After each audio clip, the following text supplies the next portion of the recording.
નમસ્કાર, આપ જોઈ રહ્યા છો નેશન પ્લસ ન્યૂઝ. હું છું આપની સાથે હિતલ ગોયલ. પાટણના ધારાસભ્ય કિરીટ પટેલ ખેતરોમાં હાઈટેન્શન વીજ વાયર નાખવાના મુદ્દાને લઈને ગાંધીનગર પહોંચ્યા છે.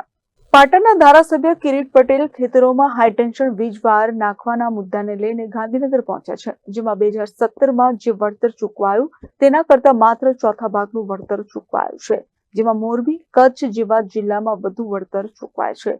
એક થાંભલાના 10 લાખ અને વાયરમાં અલગથી ચૂકવાય છે. અલગ અલગ જિલ્લામાં વળતર ચૂકવવા મુદ્દે વિસંગતતા ફેલાય છે, જેમાં કચ્છમાં વધુ ચૂકવાય છે વળતર, જેને લઈને પાટણના ધારાસભ્ય ખેડૂતો સાથે પહોંચ્યા છે સચિવાલય ખાતે અને આ અંગે રજૂઆત કરી છે. ઉત્તર ગુજરાત અને સમગ્ર ગુજરાતમાંથી ખેડૂતો જે હાઈ ટેન્શન વીજ લાઈન પોતાના ખેતરોમાં નાખવામાં આવે છે અને એમાં એમને યોગ્ય પૂરતું વળતર મળતું નથી, એની રજૂઆત કરવા માટે આવ્યા હતા. હું પણ મંત્રીશ્રીને વિનંતી કરી, પરંતુ મંત્રીશ્રીએ આજે ખેડૂતોને મળવાની ના પાડી દીધી.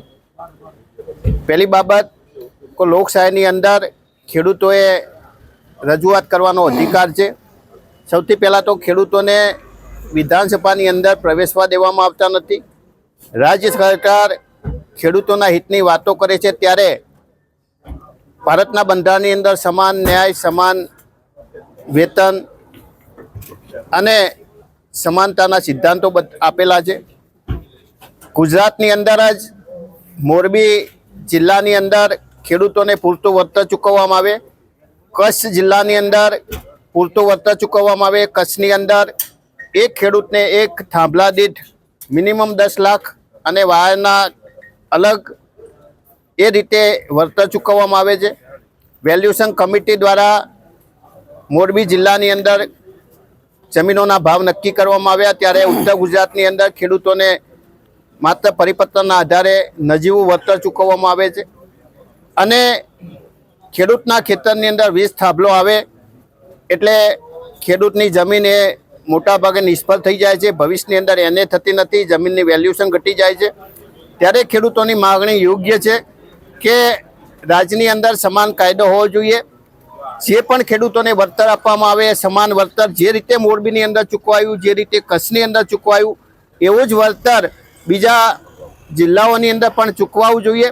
આજથી 6 કે 7 વર્ષ પહેલાં જે વળતર ચૂકવવામાં આવ્યું હતું એના કરતાં અત્યારે ઓછું વળતર ચૂકવવામાં આવે છે. એટલે ખેડૂતોની માગણી યોગ્ય છે. હું મીડિયાના માધ્યમથી મુખ્યમંત્રીશ્રી અને કનુભાઈ દેસાઈ ઉર્જા મંત્રીશ્રીને વિનંતી કરું છું કે ખેડૂતોને સાંભળવા જોઈએ અને ખેડૂતોની વ્યાજબી માગણી ઉપર ધ્યાન આપવું જોઈએ. ખેડૂત એ જગતનો તાજ છે. અત્યારે ખેડૂતોની મોટાભાગની જમીનો વેચાઈ રહી છે. એક ખેડૂત પાસે માંડ ઉત્તર ગુજરાતની અંદર 2 થી 5 વીઘા જમીન બચી હોય અને એની અંદર પણ આવી વીજ લાઈન આવે તો ભવિષ્યની અંદર ખેડૂતો જમીન વિહોણા થઈ જાય છે. એટલે ખેડૂતોની યોગ્ય માગણી સાંભળી અને ખેડૂતોને બીજા જિલ્લાઓની અંદર મોરબી જિલ્લાની અંદર જે રીતે વળતર ચૂકવવામાં આવ્યું એ રીતે વળતર ચૂકવવું જોઈએ. બંને મળ્યા ખરી? કોઈ મંત્રી, મુખ્યમંત્રી કે કોઈ મળ્યા નથી, મુખ્યમંત્રી પણ મળ્યા નથી. અને ખેડૂતોને મેં મંત્રીશ્રીને વાત કરી, પણ મંત્રીશ્રી આજે મિટિંગમાં હોવાથી મળવાની ના પાડી દીધી. અને અહીં ખેડૂતો ઊભા છે, એમને ખેડૂતોને વિધાનસભાની અંદર ઉપર પણ જવા દેવામાં આવતા નથી. Janak Patel, nation plus news, Gandhinagar. સમાચારોના સતત અપડેટ મેળવવા માટે અમારી નેશન પ્લસ ન્યૂઝની યુટ્યુબ ચેનલને સબસ્ક્રાઇબ કરો, બેલ આઇકન દબાવો અને જોડાયેલા રહો ફેસબુક, ઇન્સ્ટાગ્રામ અને ટ્વિટર પર.